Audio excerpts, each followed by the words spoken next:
Hallelujah. Reka turanezerewe cyane. Imana yacu ishimwe. Imana yagize neza kongera kuduhuza muri mugoroba. Turabishimira izina ry'Uwiteka Imana. Imana igira imbabazi, iradukunda kandi Imana itwubahira ibyo dukora. Hallelujah. Inubaha n'uyu murimo dukora kuko ni umurimo. Hallelujah. Ndabishimira Imana rero, ndashimira Imana kubwo abagaragu b'Imana badutumiye, abakuru b'abayumbe. Imana yo mu ijuru ibaho umugisha cyane, president n'abandi bakorana komite. Hanyuma ndashimira abashumba ab'Imana yasize amavuta kugira ngo babashe kuyobora umukumbu ngana gutya. Turabashimiye cyane. Namwe mufite igikorwa gikomeye cyane. Ni namwe mwemereye aba bavandimwe kugira ngo tube turi hano. Amen. Turabashimiye. Ndashimira abavuga butumwa bavuze ubutumwa hano hantu. Buriya jewe nasengeye ivuga butumwa, ndisengera buri munsi. Ariko hageze igihe cyo kuvuga, inza nshaka ngo abandi bavuge. Kandi mbona igituma baza bantumira nuko nza ngomba kurisengera. Sinza mbimenya ko mbishoboye cyane, uretse ko Imana ndabuze ubishobora uretse Imana. Ariko mu byukuri inza nshaka ngo numve na abandi baza bamera neza. Kera numvaga jewe gusirimba ari byo byari byiza cyane kuruta ibindi byose. Ndetse nagaza mbona umuntu wimanya nk'igisirimba kavuga ngo uyu nguyu iwe tahazoje. Ariko mu byukuri nyuma naje gusanga ijambo ry'Imana si ikintu cyo kuvuga, si ikintu cyo. Umugabo umwe yaravuze ngo ntimukongere kubwira abantu kwibishimbo ebyiri umwita, muzoceceke. Ngira ngo bari babivumbuye ubwo ngubwo, kuko kera bagaza biteka ku myumbati, abasaza bakera ntibagaza nasomera, bagaza amabarumanga mara kurumanga akagotomera. No byari ibintu bitagira isupu. Sinza abantu baje kubizana bashiramwe amavuta y'ingazi, bamavuga ati mutazagira uwo mubwira. Ijambo ry'Imana ni ryiza, ukundu ari ryiza byakagombye kuba tubwira abantu ati mutagira bo muri ubundi kintu ciza ntuzi ushaka kugisakara. Ni ukuri.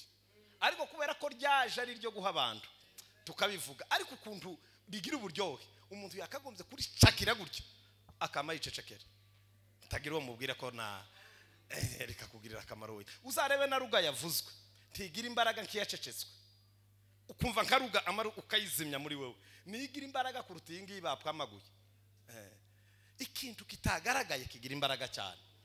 Ndabishimira Imana rero batugiriye neza kutuganira amagambo y'Imana. Imana yo mu ijuru ibahe umugisha. Mudusomere cya gice cy'Abatesalonike ba mbere ibice 5 umurongo wa 23. Umuvandimwe niwe wari mudusomera.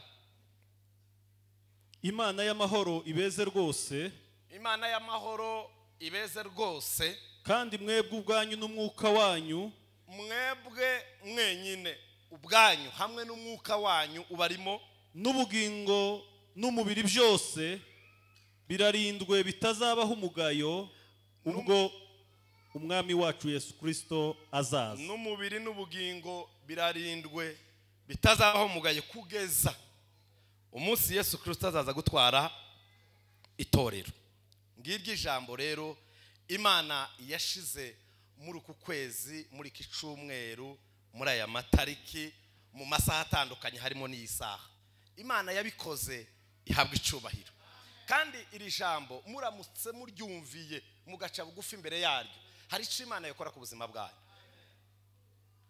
Imana ihabwa icubahiro. Hallelujah. Kwezwa kwacu ngo gufatikanye n'umwuka wera, ngo hamwe n'ubugingo bwacu hamwe n'imibiri yacu ngo yezwe. Kweza kuze gufate umwuka uturimo, gufate ubugingo, gufate umubiri uko kwera cyane kweze ubuzima bwacu kugeza wa munsi Yesu ni icifuzo ni isengesho byari muri sengo. Vanessa sifiwe. Nashatse kubaganiriza iri jambo ariko ibyo byose icyatuma bikunda kugira ngo ubuzima bwacu bwere n'umwuka wacu ugaragare ko uri muri twe ndetse n'imibiri yacu yezwe nuko kwera nuko ijambo ry'Imana rigomba kuba ari ryinshi cyane muri twe. Bibiri zivuga ngo ijambo ry'Imana ngo ribe rigwiriye kandi ngo rigwishe n'ubwenge. Impamvu Imana yabivuze cyo nuko hari amagambo amwe adafite ubwenge.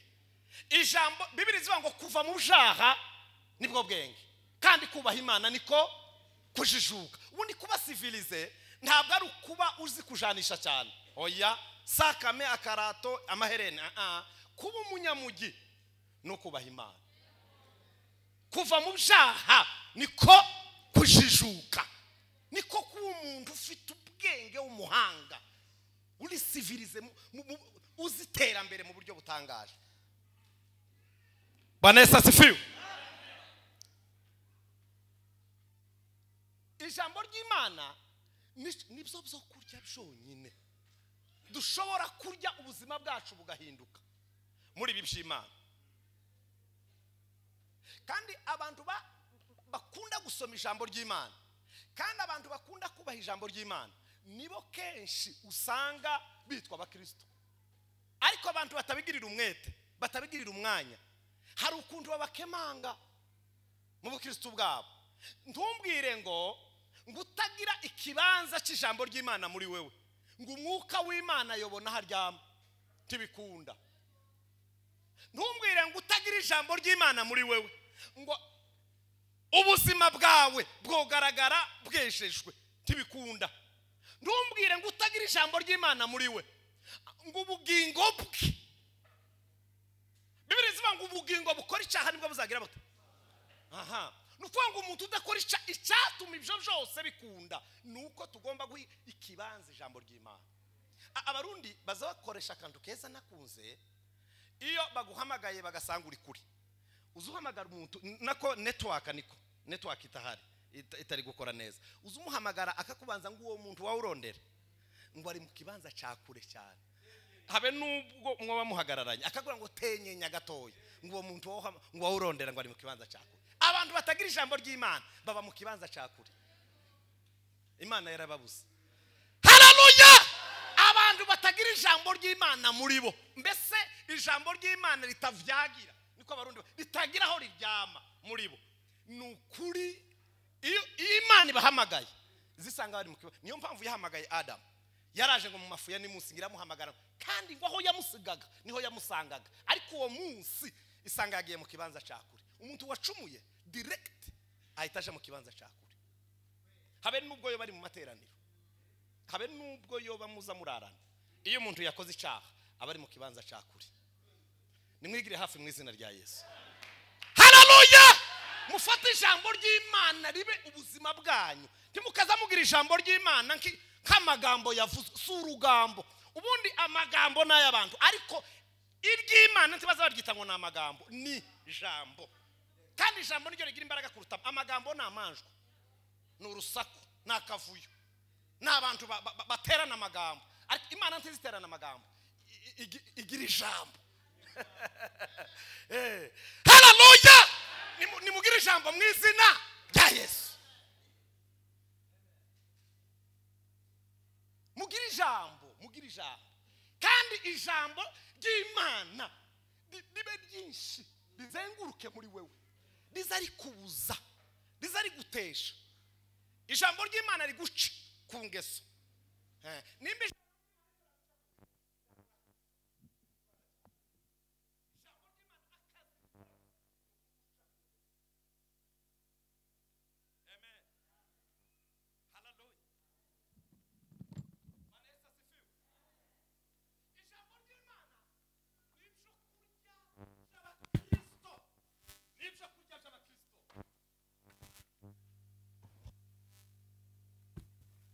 haleluya.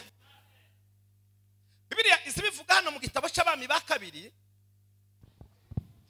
ibice 5 umurongo wa 14 ivugamo inkuru z'umusirikare ukomeye witwa Namani. Namani uyu yari umugaba mukuru w'ingabo z'Isiriya. Yarakomeye cyane ngo yarafite imbaraga ngo niwe waheshaga abasiriya kunesha, kandi ngo yari umunyacubahiro cyane.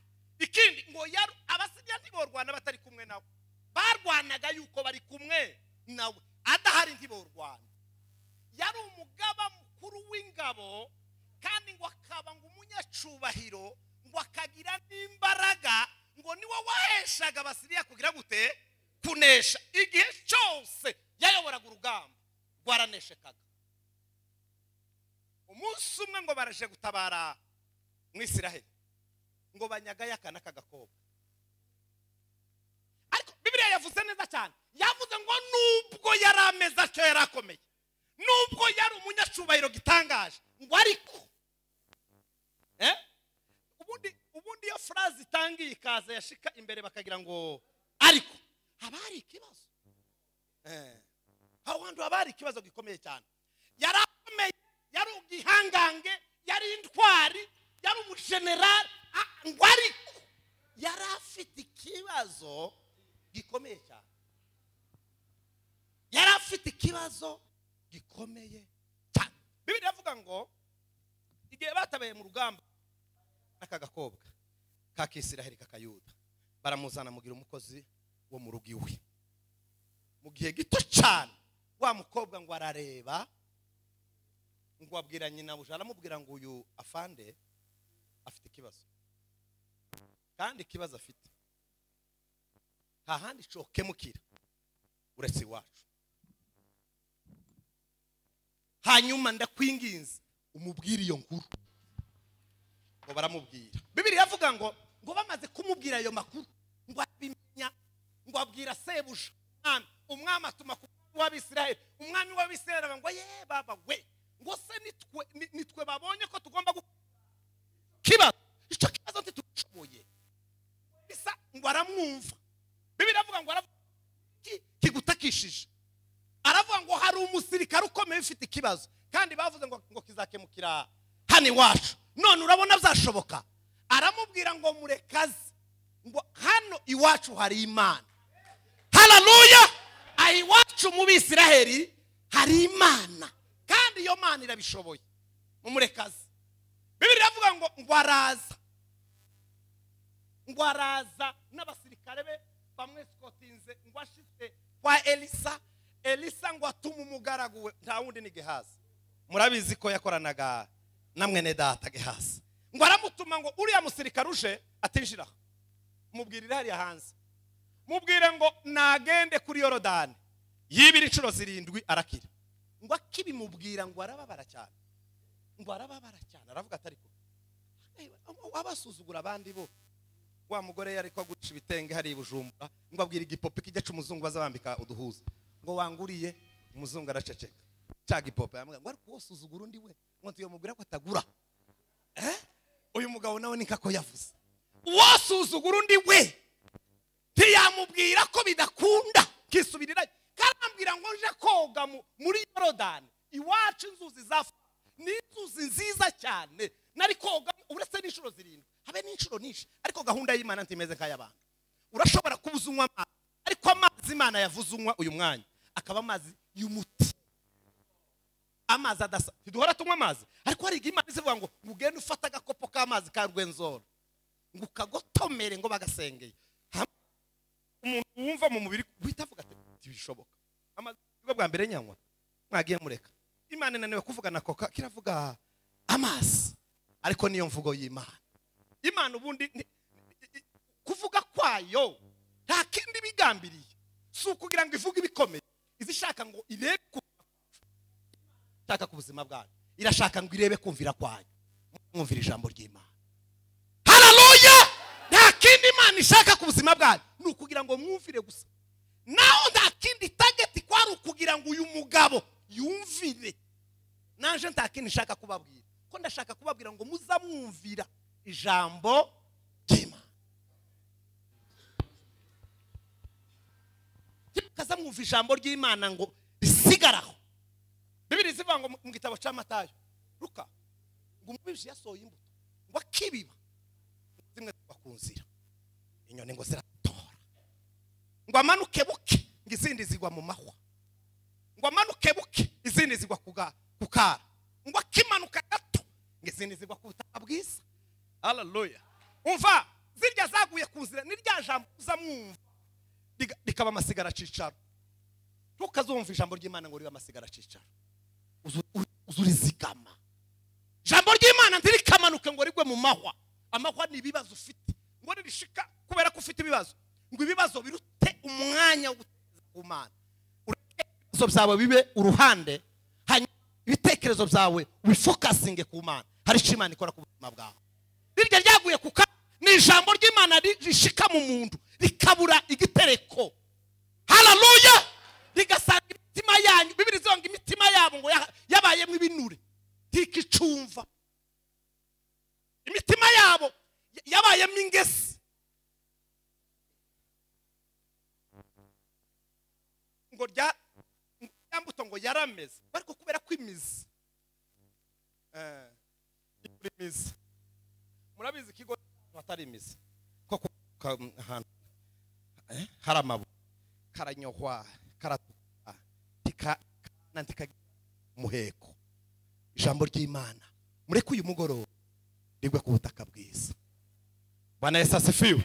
Ubuzima bwawe uzubushira mu ijambo, tukazushandabura ibitekerezo byawe, gushandabure n'ubuzima bwawe, gusa nkaho utitaye ku cyo Imana ishaka ku buzima bwawe, kandi nta kindi kizotujana mu ijuru. Bibiri zivuga ngo se bazumva gute batabwirijwe, ko se bazogenda gute batumvise. Niko shaka kuvuga, ariko se bazogenda gute batabitse, kuko kitabitswe kirangirika. Ubundi ntuzwana telefone harabaza bayimara n'umwa abandi n'amezi 3. Iyo abagore iyo ntizigenda, iyo abagore ukamuyigura gusa witeguye kwimeneka. Ubundi nuja kugurira umugore telefone mbo hora mugabo ukagura ihenze, ariko nje nza mbona umuntu agomba kugura ihendutse, kuko uba nukwitegura kuguraga buri nyuma y'amezi 3. None aho kugira ngo wigore nose umugore wa muha bana nkabare wanje batatu wo iPhone 11 ndibinda ndizoshoka kuko tigira umuntu umwe zabirara kwidirisha yabido. Uko niko ijambo ry'Imana rimeze. Hari abantu bazofata ijambo noneho bakarifata kirisanzwe rikamara igihe kirekire muri bo. Hari n'abandi ritazarira ritirirwa. Mureke ijambo ry'Imana rigira umwanya. Haleluya. Bwana Yesu asifiwe. Ijambo ry'Imana rimere nka ryatabaza ngo ryari igitereko cyaryo kugira ngo rimurikire abantu bo. Ijambo ry'Imana rigomba kuba rifite aho riri. Niki cyo tumudakora biri abandi baza bakora. Ni ijambo ry'Imana. Ni ijambo ry'Imana. Ni ijambo ry'Imana. Tonyine gusa. Bwana Yesu asifiwe. Ganeza. Uyu mugabo ngo arababara cyane aravuga ati ntibishoboka. Twigendere mwatse nimba bari bafite amamodoka nimba ari amafarashi tugende. Ngo barakata gutya bagikata ngo umuga ariko ufite umugo mwiza, ngo aramubwira ngo ariko afaka iyo uriya mugabo aja kukwaka ibintu vuga nk'ifeza ni zahabu, nturi kuzitanga ukuntu tuzi ikibazo cyawe kigoye imyenda 10 ku munsi, ahubwo no kumenya ikibazo byari byoroshe. Uyu mukobwa antera sobanura ko yari ameze nk'urya muka twasomye hari hepfo, ngo yari ameze yaragereranyijwe n'umwuka wera. Umwuka wera ni uzume, kuko uyu mugabo nta n'umunsi n'umwe bigeze abona amashiri nyuma y'Ihuzu. Yari gitangaza. Haleluya.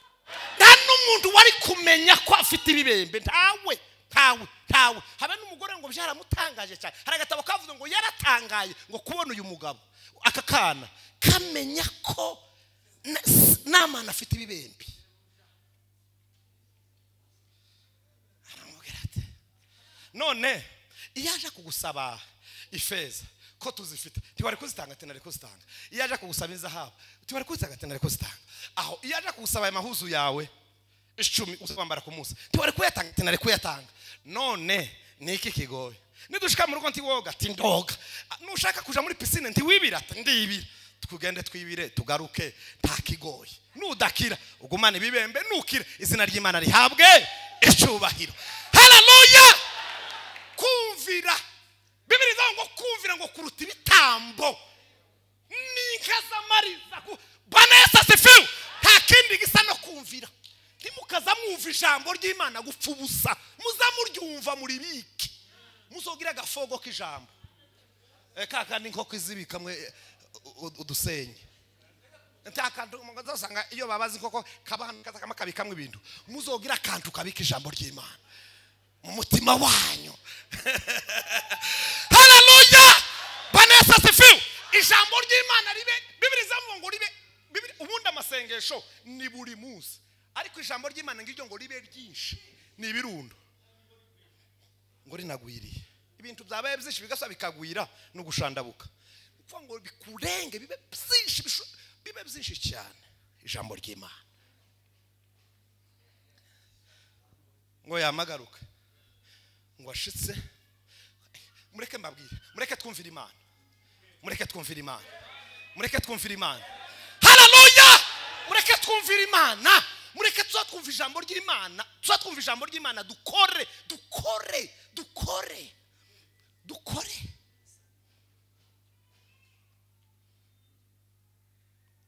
ngo ari ibira bwa mbere, ari ibira bwa kabiri, ari ibira bwa gatatu, ari ibira bwa kane, ari ibira bwa gatanu, ari ibira bwa gatandatu, ari ibira ngo bwa karindwi. Bibiri zivuga ngo yavuye muri ayo mazi ngo umubiri we umeze ngo kakurya k'umwana w'uruhinja. Reka nkubwire inshuti yanjye, niki cyabaye hagati aho ngaho kuri Namani. Yatekereje ko kumvira biruta ibindi bintu byose, kandi kumvira icyo Imana yageze gute yavuze. Ngo aramuzanira ngo azayikoreye, ati fata. Aramubwira ngo biragatsindwa, nta kintu cyawe ndi bufate. Ngo yari kwamuha ifeza, ngo akamuha n'ibyo yaje yikoreye byose. Ngo aramubwira ngo akira we, kandi yamamusezeranye isezerano. Aramubwira ngo Imana nagaza nkorera zibigirwamana, ngo Imana z'amabumba, Imana ngo zibiti, Imana ngo zigira amaso zitabona, Imana zigira amatwi zitumva, Imana zigira amazuru, izo Mana ngo zidahumurirwa, Imana itokwiyanura imvura yaguye. Aravuga ngo nukuri ngo nta yindi Mana zose uragusenga. Haleluya! Umva icyamubayeho rimwe gusa kumvira Imana. Ijambo ry'Imana ryahise riza muri we, rimaze gushika muri we ngo yahise yakira umwuka wera. Umwuka yahise amuza. Icakabiri ngo yahise yera n'umubiri. Icya gatatu ubugingo bwahise mu bugingo butegereje Kristo. Usome Bibiliya neza uraza kumva izo nkuru. Duhe Imana icyubahiro. Haleluya! Mureke twumve ijambo ry'Imana, mureke twumve ijambo ry'Imana, mureke twumve ijambo ry'Imana. Abapasiteri bakaza bavuga wanga Bibiri abanyamurenge baravuga ngo nyamwanga kumva ntiyanze no kubona, agafa kaburiwe ni hongo. Hongo baza bayivumburira hano, aho kwirukanka ngigende yasizimbuka igasubira gakimirana. Kandi abazi guhiga neza bavumbuye ihongo nukuguma hagiye yavumbukiye, bazamategama n'icuma nakayayo ikarengukaho kugira ngo igende igasubira. Mwari mutarabona imbwebwe uzuyirukana ikabasiga, aho kugira ngo igume igende wagira cyo ukamubona kandi igarutse kubarunguruka. Nimugende mu izina rya Yesu. Haleluya! Nimba mugiye mugende, ntimukamere nka mukaroti. Amarayika arababwira ngo muve mu mudugudu w'irimbukiro mugende ku misozi y'igikundi, kandi hatagira uhindukira. Abantu batazabumva sinzi uko bazaba. Ubundi mu ngingo zigize umuntu kumva nivyo bya mbere. Mbona kumva kuruta no kubona. Kumva bati mugende muhite murenga ku misozi ngo kandi kandi hatagira uhindukira. Icubujije abantu nababwiye ko arico baza bakora ngo bakigenda gucya n'abakobwa biwe n'umugabo ngo gato gusa Loti ngo yamahindukira hinduka inkingi yo muntu ngo abandi barikomereza yamasigara mu kibaya ngo nubico kibaya ngo kiracabicomwe ikintu kimeze nk'igistati ngo cicara kimanura ibintu by'amarira ngenge muri Israeli kubera kutumva. Musa mwumva ijambo ry'Imana.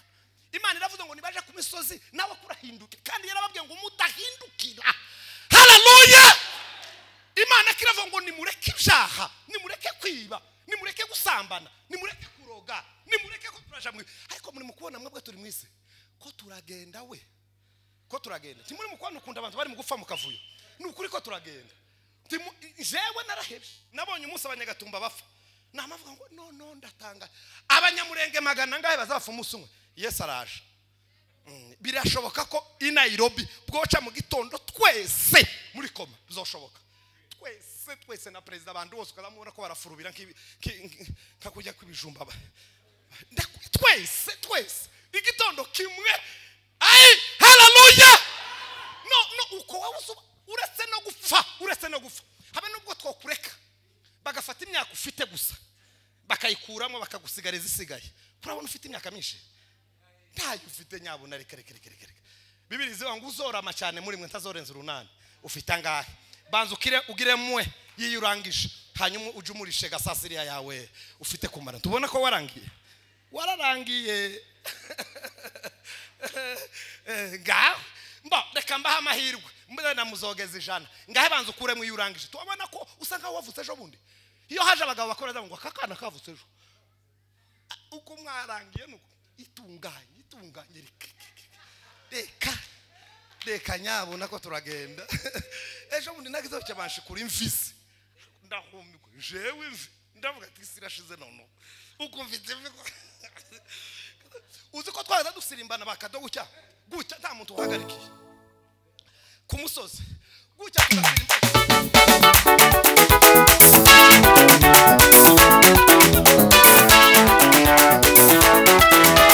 Haleluya. Tugasirimba gutya nta muntu uhagarikiye saa 3 6 mu gitondo. Ariko ubu nyine ntimugusange gipfura banize mu ijosi. Ariko noneho ndahumiwe. Niki kibaye? Abantu ko baragenda. Noneho mwabaye gute? Uko muracari ko mwivuruvunza mu byisi iminsi yararangiye. Iminsi yo gukora ibyaha yararangiye. Kandi byari kera ibyo gukora cyane. Niho nzambona abantu bagaza barama. Ariko ubu uwo shaka yo kwicisha ku ndarasa. Uwo ushaka yo kwicisha ku ndarasa ibindi akabyihorera. Iminsi yaraturangiranye. Haleluya. Bibiri bivuga neza cyane. Ngo asubira yamerewe neza. Ngo yakize mu mutima ngo umubiri watunganye ngo kandi n'ubugingo bwahembutse ngo asubirawe n'Imana amerewe neza. Mureke tahandi twomererwa neza uretse mu Mana. Tahandi twomererwa neza uretse mu Mana. Iyo usomye mu gitabo cya Samuel wa mbere ibice 15 umurongo wa mbere. Samuel wa mbere ibice 15 umurongo wa kangahe wa mbere. Samuel Imana imutuma kwa Saul. Iramubwira ngo umwimikisha amavuta. Cya kabiri umutuma. Abisirayeli baravuze ngo bakeneye umwami umwimikisha amavuta. Icya kabiri umutuma. Iramubwira ngo ugende ngo unicira abameleki ngo nibutse ko bagiriye n'ababisirayeli. Imana ntiza yibagirwa. Abantu babagiriye nabi Imana izohora. Ku bantu b'Imana bakiranukira Imana tukaza wihorera uzuceceka gusa. Imana yarabibitse ntiza yibagirwa. N'ibintu bibiri Imana itagira. Ntigira ubwoba kandi ntiza yibagirwa. Kandi Bibiri zivuga ngo ishobora byose. Ngo aramubwira ngo genda imyaka yariciyemo. Genda umbwirire Sauli agenda nicira abameleki kandi ndamuha metode ndamuha plan yo kubica. Yica abagabo bakuru, yica abagore bakuru, amanuke ku bagore bo hagati, abice n'abagabo babo. Ukoga azozama yica urugo n'abana bose abameleki. Nashika mu rugo inka zose, intama, inkoko, ihene zose abyica. Amanuke buri famiye agere ibwami afate Agagi amwice n'umugore wiwe. Arasome neza aramubwira ngo Imana irantumye ngo ugende wice Abameleki ngo kubera kuko ngo babaye imbogamizi ku bwoko bw'Imana ngo kandi ngube wumvira. Musome Bibiliya neza yewe duhe Imana icubahiro. Haleluya. Ube uri umuntu ugira gute wumvira abantu tibazabu muzamona amatwi mukagira ngo bazabumva abantu ndibazabu. Twadutangaza mu rusengero rwacu dufite abadiakonesho saa 9 so mu gitondo saa 9 twashika tugasanga hari babiri wahura n'undi nimugoroba bamuvuye mu nama kutaje mu nama ngo se mwayitangaje ryara kucumwe ntitwasenze ngo yarasenze kubera kutaje ngo sinumvise abantu ndibaza bumva uko hari abantu batabumva mu kandi amatangazo bazayatanga nta diskete yayivuga abantu ndibajya bumva abananiza n'amatangazo naho ijambo ry'iminota 45 ntibabumva kandi ngugutwi kuzoja kunyagirwa kugira ikibazo kimwe cyo kutumva ko inkuba zatangiye gukubita. Haleluya. Iyo ni imigani y'abakecuru. Bibiri iravuga ngo haleluya we ngo aragenda Sawuli ngo aragenda umuntu bari yari yagize Imana nabo bamumenaho aya mavuta abantu bose bari mu gukunda ngo bayamucuncumurira yamagenda ngo arica abagore abagabo ngo yadashika kunka yiriza ifite agatavu ni mwishira hari ngo yashika kuntama bene y'urwikanakana ati mwishira hari wikintu cyose ashitseho ciza giteye imbabazi gishisha ati ni mugishira hari ngo agere ku mwami wiwe witwa Agagi. Haleluya. Ati yambaye fodara sa neza nawe ni umushira hari yawe afite icubahiro cyinshi ngo arabica abandi bose arabarangiza ngo azana intama nziza n'inka nziza. Bibiri zivuga ngo Samweli ngo yumva guhogerana kw'intama ngo nuko inka zitangiye kwabira n'imitafu ngo ari kwanga Imana iramubwira ngo numvise induru niki cyabaye kandi niki cyabaye we niki nta kindi cyabaye nuko utumvira Imana. Duhe Imana icubahiro. Haleluya. Kutumvira Imana yagize gute yavuze niki Samweli ngo ari rukwase aramubwira ngo niki cyabaye sawa aramubwira atari cyabaye zina ngo wabona nziza kuya nazizanye ngo tuzozitambiremo Imana iravuga ngo ariko Samweli abwira sawa ariko sawa usugira ngo nza nishimira ibitambo nishimira kubyibuha kw'inka ko mwasenze mugafata inka yiriza mukayirunda hejuru y'umuriro igasha nkumva umwotsi nico za nishimira ngicu Uwiteka azayishimira ngo ni imitima imenetse yumva ni imitima imenetse kandi igira gute yumva. Muzamwumvira Imana haleluya. Samweli yagaza yumvira Imana. Bibiri zivuga ngo uhereye Dan ukagera i Berisheba ngo abantu bose ngo bari baramenye ko Samweli yarundukiye mu yandi magambo bari baramenye ko yumvira Imana. Na nyina yagaza yumvira yabwiye Imana ngo Mana numva umwana w'umuhungu cyo gukorera nukukonkereza gusa hanyuma ngo mujane mu rusengero.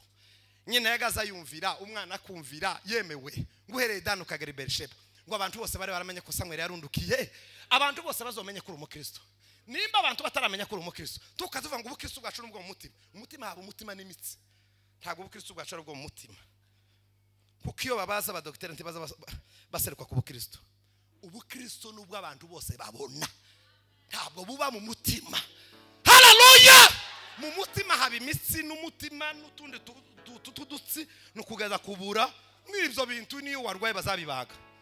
Ubukristo bwacu ni inyuma ni ibikorwa ni imirimo nibyo tuvuga naho duca naho twirirwa naho turara ubwo nibwo bukristo bwacu. Mube mwumvira ijambo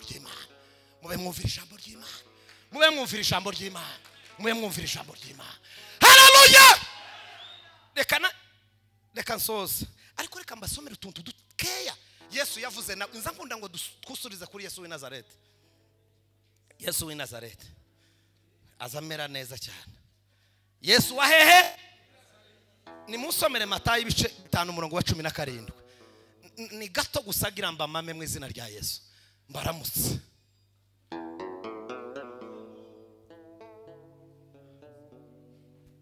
Ariho dusozereza. Naje gukuraho amategeko cyangwa ibyahanuwe, sinaje kubikuraho ahubwo naje kubisohoza. Reka ndebe naho ngaho, ariko naho ngaho bakumanuka hepfo ndebe. Kandi ndababwira ukuri yuko ijuru n'isi kumanuka buke ku 19 gukiranuka kwanyu kuri 20. Kandi ndababwira yuko gukiranuka kwanyu ni kutaruta uko abanditsi n'abafarisayo mutazinjira mu bwami bwo mu ijuru. Naho ngaho reka gusheganya ibintu. Yesu arabivuga ngo gukiranuka kwanyu ngo ni kutaruta uko abafarisayo n'abanditsi ngo ndimuzoja mu ijuru. Kandi mureke tuvuge twisubire. Umuntu wo kiranuka mu buryo bugaragara kurusha abafarisayo n'abasadukayo bagaza batanga icacumi ca dodo renga nisogo na nyiraga. Mwebwe muza uzumara umwaka guswa wikopesha nzotanga mukundi kwezi nzotanga muri kwezi gusa buri gihe gusa ifaranga nyinshi nizo utazotanga mu cacumi. Inke nabwiye abasaza biwacu ko muri mu kugura amazu y'imiliyoni 60 ko ntarabona miliyoni 6 mu isapa. Hanyuma mukama mugira ucyana amakote n'imisaraba ntimukunda Imana. Abakunda Imana ngo nibo baza bamenwa nayo. Gukiranuka kwanyu ni kutaruta uko abafarisayo n'abanditsi ntibishoboka. Somera umurongo wa 21. Mwumvise ko abakera babwiwe ngo ntukice. Mwumvise ko abakera babwiwe ngo ntukice. Uwica akwiriye guhanwa n'abacamanza. Komeza. Ariko jeweho abona abakera igihe cya Mose, ariko Yesu gagiye kuvuga nawe. Ariko njeweho ndababwira yuko umuntu wese urarikira mwene se akwiriye guhanwa n'abacamanza. Umuntu ugira ute urakarira mwene se ngo akwiriye guhanwa n'abacamanza. Komeza. Uzatuka mwene se ati wamupfuwe. Uzamutuka ngo wagipfuwe. Ukumuza muguma gutukana ngo wagipfuwe. Timukunda kubivuga katara kiri agifu. Akwiriye guhanirwa mu rukiko. Uwiwe ngo bakwiriye guhita urumva uzatuka uzanga mwene se iwo akwiriye kujanwa mu bacamanza. Kandi urwango nibwo mugwije. Aho ngo uzatuka mwene data akavuga ngo wagipfuwe, iwe ngo akwiriye guhita janwa mu rukiko. Uwo munsi bakaja kumukatira. Zamuka. Uzabwira mwene se ati wagicucuwe. Uzabwira ndimuzi ko mdamu akubwira abana wagicucuwe. Uzavuga ngo wagicucu. Uwo ni Yesu ganono. Nimba mufite NIV yanditse muri rouge. Uwo ni Yesu wari kuvuga apana abandi bantu. Uzatuka mwene se ngo wagicucu bazamujana he? Akwiriye gushirwa mu muriro wa Gehenomu. Imana guhumugisha. Mwabyumvise? Bibiri ziba ngo nushaka kunkurikira ngo wiyange. Soma umurongo wa 27. Mwumvise ko byavuzwe ngo ntugasambane. Ayo ni amategeko ya Mose. Ayo ni amategeko yande ya Mose ngo ntukagire gute? Ntugasambane. Umva Yesu aragiye kubivuga iwega atariko njewega. Njeweho ndababwira yuko umuntu wese ureba umugore akamwifuza aba amaze gusambana nawe mu mutima we. Reka nkubwire bakuhagarara aho ngaho. Mose yaravuze ngo umuntu wese ugira gute usambana. Ngo ariko jeweho ngo ndababwira ngo umuntu wese ngureba umugore wa mugenzi wundi ngo azaba amaze gusambana nawe. Twarimo tujiga mu kanya mu gitondo tuvuga ngo ibyaha ngo bikorerwa ngo mu bitekerezo. Ngo ntakindi kiza kibirangiza ngo nukwitunganya byihuse utahamagaye abashumba. Aho ukibitekereza ukibibona ukamuvuga ngo mu izina rya Yesu w'i Nazareti wa mawazo mbisa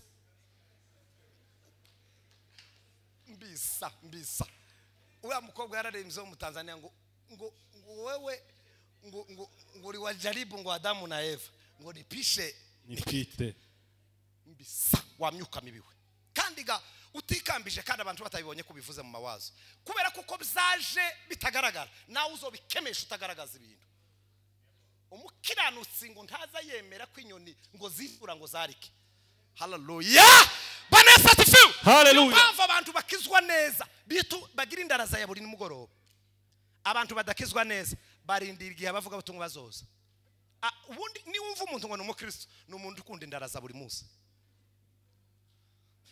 komeza ndarangije komeza 31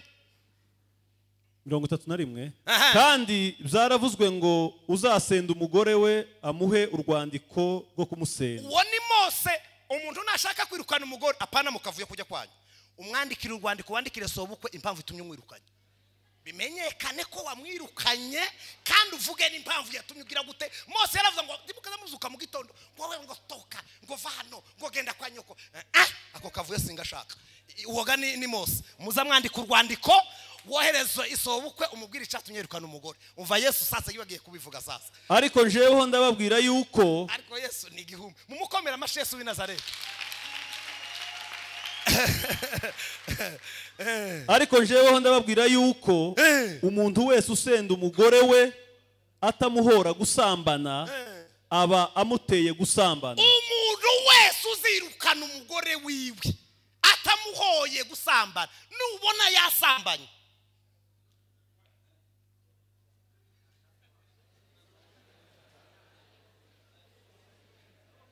iyo ni dosi ni kimwe yo kuja muri Amerika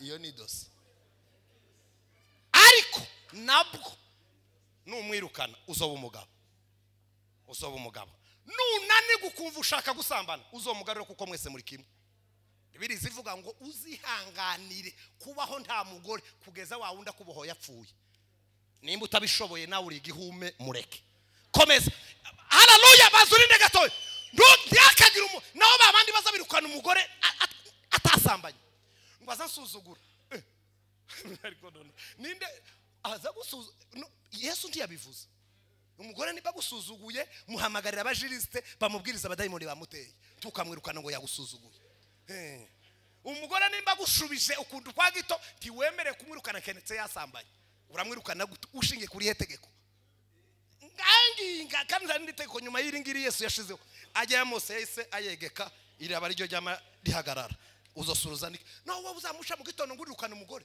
uzuranga umugore n'umurezi ntabwo ari umurezi wawe waje kurera utwana twawe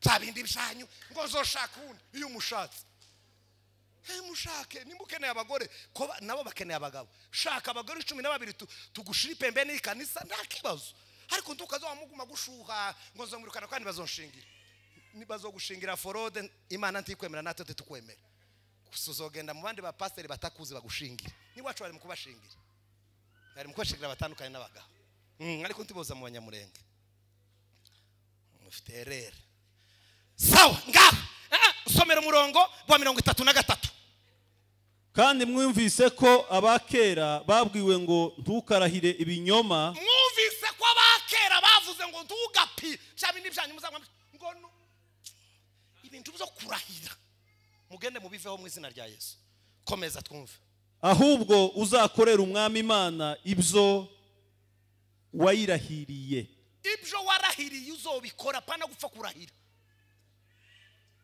komeza twumve ariko njeweho ndababwira ayo n'amategeko ya Mose kurahira kandi ugakora ico bagize gute warahiye umva Yesu noneho agiye kubivuga iwe uko abibona ariko njewe ho ndababwira kutarahira rwose ariko njewe ndi Yesu w'i Nazareti ndababwira kutarahira rwose murekare amategeko ya mbere ndarababwira kutarahira rwose yaje ngo kuyakomeza ntiyaje kuyakuraho yaje kuyakaza amategeko ndababwira kutarahira rwose komeza twumvaho naho ryaba ijuru kuko ari ryo ntebe y'Imana ntukarahire ngo ndahiye ijuru kuko ni intebe y'Imana ni bibi komeza gatoya. cyangwa isi kuko ariyo ntebe y'ibirenge Ntukarahire zayo, kuko ni intebe y'ibirenge by'Imana. Komeza gatoya. cyangwa i Yerusalemu kuko ari Ntukarahire Yerusalemu ururembo, kuko ari ururembo rwera rw'Imana. Komeza gatoya. kandi ntuzarahire kandi ntuzarahire umutwe wawe kuko utabasha kweza agasasi kamwe cyangwa ngo ukirabuza. Imana iguha umugisha. Ntukazurahira ngo kwako nimuzamubwira ngo ricibwe ngo ijosi ryawe ntukarirahire ngo kuko udashoboye kumeza uruvi cyangwa se gushiramo kanta. Tuzana ko bayishira mu gaso y'akabumwero. Kutarakirabuza ngo ibe forever, ibiteka ryose. Ntibikunda ngo kubera kuko udashoboye kuzana uruvi mu mutwe wawe kandi nanone udashoboye kumara imvi. Ngo ntukazurahira umutwe kuko siwe wawushize ku mutwe wawe, ku gihimba cyawe, mbese kukirika icepfu.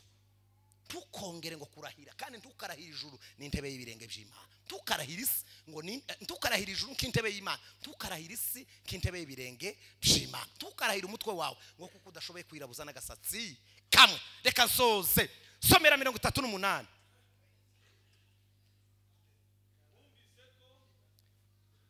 Mwumvise ko byavuzwe ngo ijisho rihorerwe irindi n'iryinyo rihorerwe irindi. Woni Mose. Ariko njeweho ndababwira kutabuza umuntu mubi kubagirira nabi. Ariko Yesu nage